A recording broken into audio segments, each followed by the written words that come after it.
Si deseas entonces aprender de infancia y adolescencia desde una mirada psicológica, te invito a que te suscribas a este canal de YouTube dando clic al botón rojo abajo que dice suscribirse.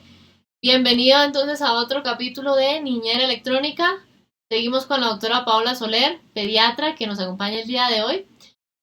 El objetivo entonces de este minicurso es que nos eduquemos en el uso de pantallas para que aprendamos a identificar el uso nocivo que podrían tener, el impacto nocivo que podrían tener en la vida de tus hijos, de tus hijas, ¿sí? Entonces, hoy en este capítulo 5 vamos a hablar del impacto que puede tener en el desarrollo de esa personalidad.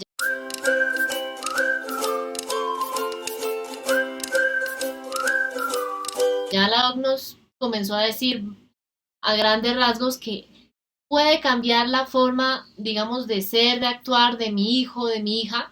Entonces es importante ahí tener eso en cuenta cuando hay un uso nocivo de pantallas. En niños, digamos que básicamente me parece importante decirles que puede que baje ese nivel de actividad. En capítulos anteriores les dijimos que se puede caer en un sedentarismo porque básicamente pasa todo el tiempo usando esas pantallas, ¿sí? Entonces, sí, que haya también dificultad de adaptarse a cambios. Por ejemplo, imaginemos que un día no hay internet, se cayó porque afuera lo están arreglando. ¿Cómo creen que se puede poner ese niño, ese adolescente? Solo hace eso en su tiempo libre, pues se va a poner así, ¿sí? Entonces, importante que ahí lo tengan en cuenta. Eh, Otro tipo, digamos, de cambios que implique, por ejemplo, que no pueda estar todo el tiempo conectado a ese celular porque es la misa del aniversario de muerte de ese abuelito. Y va a decir, ay, no, pero pues que ya se murió, déjame aquí con mi juego. Y suena fuerte, pero pues pasa, ¿sí? Entonces, para que lo tengan ahí en cuenta. Actitud oposicionista o desafiante, digamos que pensemos, digamos que todo el tiempo está ahí desafiando, digamos que ustedes le dicen a ese niño, no puedes usar el celular, ¿por qué no? Tú lo usas, y ahí que van a decir, ay, sí, bueno, toma, pero solo 5 minutos, y hasta ahí fue, ¿sí? Lo que nos decía Lau en uno de los primeros capítulos. Importante ver cómo son esos límites y todo cómo se da a partir del ejemplo positivo que yo le doy. En infancia es clave que sepan que se comienzan a forjar las bases de lo que va a ser más adelante su personalidad, así como otros aspectos que la OC nos decía anteriormente. Se los voy a poner así, hagan de cuenta que esto es que ese hijo, esa hija que tienen en casa es como un edificio completo. La infancia son esas columnas, ¿sí? Que comienzo a construir. ¿Qué pasa si yo tengo un edificio, quiero construir un edificio de 20 pisos? Construí las 20 columnas, pero algunas fueron con material de buena calidad, otras de mala calidad. Las de mala calidad, cuando ya esté el edificio, va a hacer que el edificio se venga abajo, ¿sí? Y las buenas quedaron ahí, pero no sirvió de nada, ¿sí? Entonces, importante que ahí lo tengan en cuenta. No se tienen, en el uso de pantallas no se tienen límites respetuosos, ¿sí? Entonces, entre padres y niños, más adelante va a ser más difícil tratar de ponérselos. En cambio, si se los pongo desde que son niños, digamos que el proceso va a ser mucho más llevadero.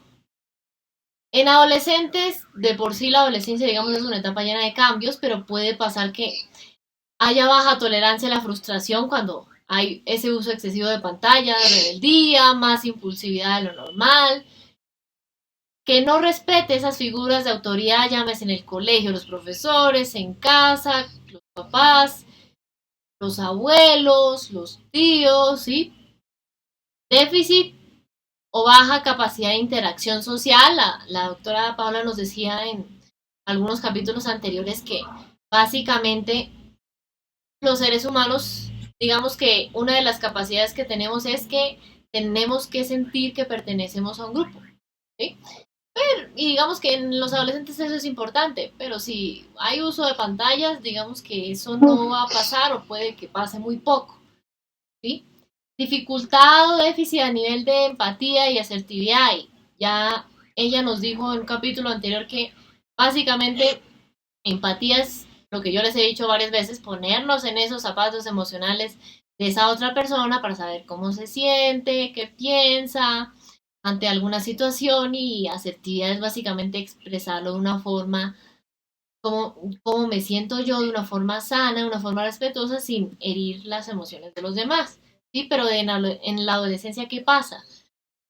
Van a asumir que pueden hacer lo que deseen, como y cuando así lo quieran, ¿sí? Tanto sobre el uso de pantallas, ojo, pero poco a poco van a irlo generalizando a otras situaciones, en su mayoría de riesgo, que es algo que la doctora Paola ya nos decía en capítulos anteriores. Pilas con que si yo no pongo límites en esas cosas, entre comillas, tan sencillas, ¿será que pongo límites en cosas más complejas? Importante tenerlo en cuenta.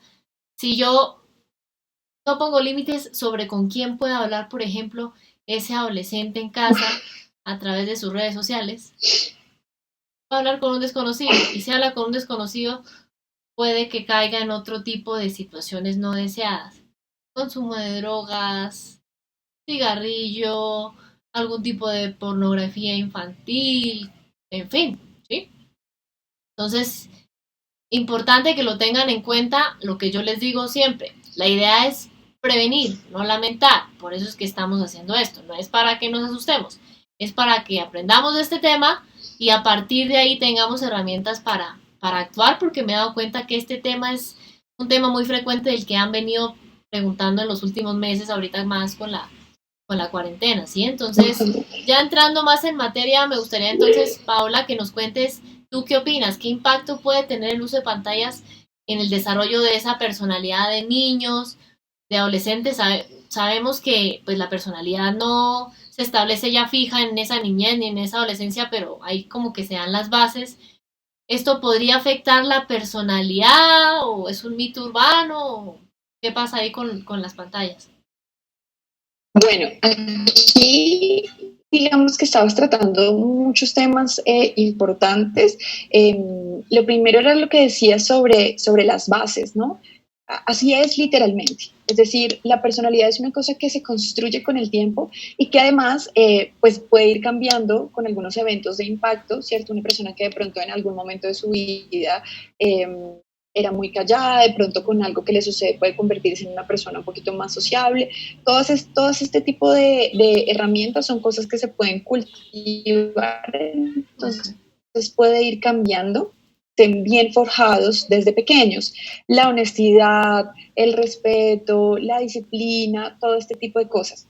¿Qué sucede? Que como no estamos teniendo una buena interacción social, no solamente como en la familia, sino en el colegio, los amigos, eh, no es fácil que esto se cultive, ¿sí? No genera como el espacio. Y hay una cosa en particular que tú estabas mencionando y es sobre la frustración, la tolerancia a la frustración. Esto es una cosa que yo siento que nunca nos enseñan, pero pretenden que los adultos, cuando ni siquiera, perdóname, que los adolescentes, cuando ni siquiera los adultos lo podemos hacer de forma adecuada, ¿sí? Sí. Es decir, yo me presento un examen y no lo paso, y esto es un drama completo, o termino con mi novio, o no consigo un trabajo, o alguna cosa de estas, y esto es únicamente el reflejo de que no lo aprendimos cuando éramos pequeños. Entonces, la frustración es una cosa súper importante, dejar que los niños se expongan a la frustración, porque sucede mucho que los papás en esta época están como muy atentos a que al niño no le pase nada, ¿cierto? O sea, que no me lo maltraten, que no le vaya mal en el colegio, que no me le digan nada. Y resulta que ese niño que lo consigue todo es un niño que va a tener muy baja tolerancia a la frustración. Y hay estudios que dicen que entre mejor es tu tolerancia a la frustración, está absolutamente relacionado con lo exitoso que vas a hacer en tu vida de adulto.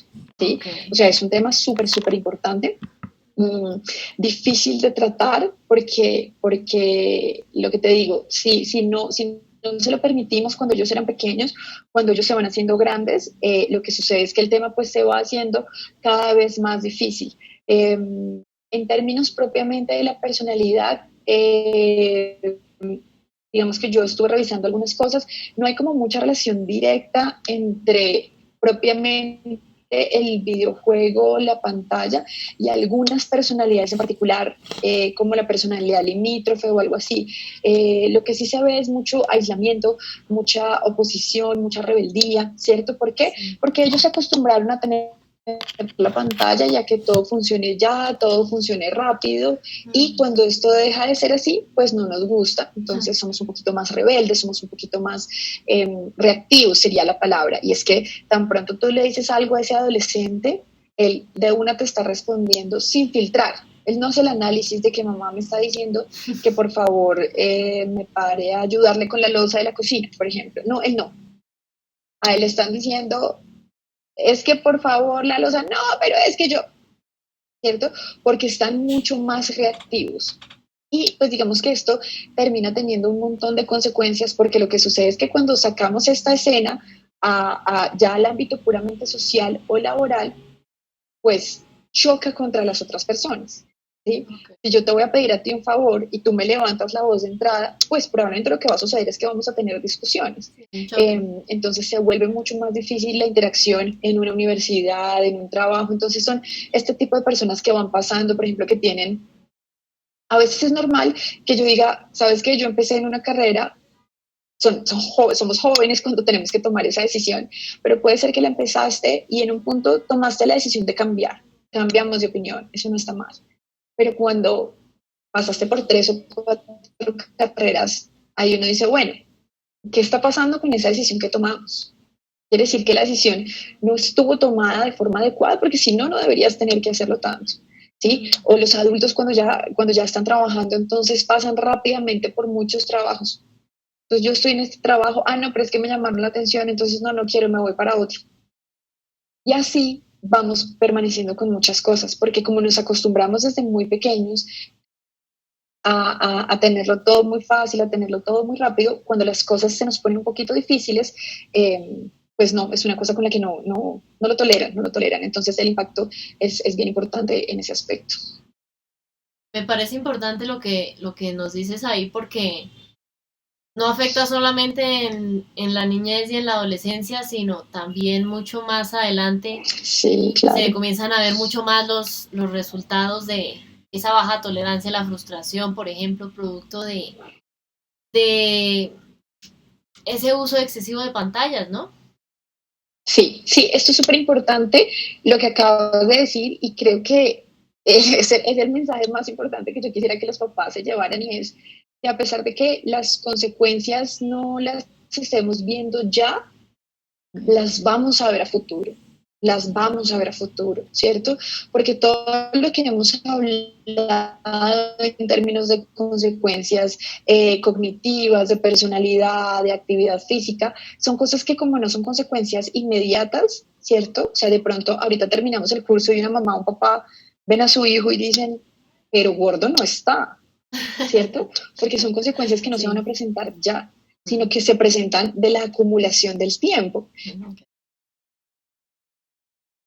Y nos pasa, y esto no les pasa solamente a las personas que nos están viendo, nos pasa a todos, y es que cuando no lo sigues haciendo, ¿sí? Esa es la razón de por qué todavía comemos comida rápida. La comida rápida no es buena para nuestro cuerpo, pero la consumimos porque no vemos la consecuencia. O sea, yo me como la hamburguesa y yo digo, no, pues yo tensión alta no tengo, pues gordita, pero ahí.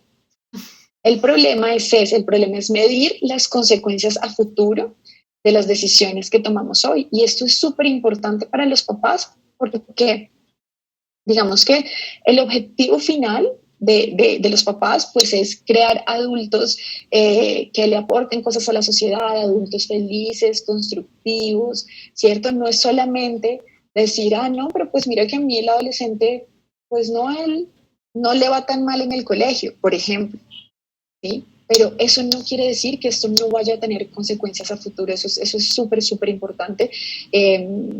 Porque claro, como no las vemos ahora, fácilmente caemos en decir, no, pero pues no es tan grave, como no nos está pasando, como no lo estamos viendo, que se pueda tocar la consecuencia.